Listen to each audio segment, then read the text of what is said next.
Chat and Learn English. Hey there! Welcome back to Chat and Learn English. Want to shop for clothes but feel shy speaking English at the store? No problem. Today we're diving into fun conversations you'll use while shopping. You'll watch 3 short chats, learn easy phrases, and get tips to speak like a pro. So grab your shopping bag and let's make English fun. Hit play and repeat after me. Hi, excuse me, can you help me find a jacket? Sure. What kind of jacket are you looking for? Something warm for winter.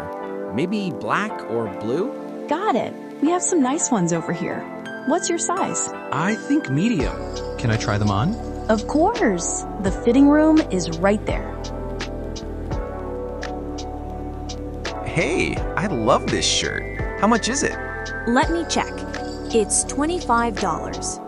Ah, that's a bit expensive. Is there a sale? Not today, but we have a discount if you buy 2 shirts. Cool. Let me think about it. Thanks. No problem. Let me know if you need help. Hi, I bought these pants yesterday, but they're too small. Can I return them? Sure. Do you have the receipt?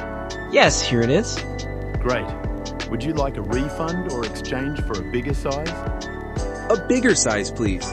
Maybe large? Let me grab that for you. 1 second. Thanks. You're super helpful. Your turn. In the comments, tell me what's your favorite thing to shop for? Use one phrase from today's video, like, can you help me find? I'll reply to as many comments as I can. Hit like, subscribe, and ring that bell for more Chat and Learn English videos. Let's make English fun together.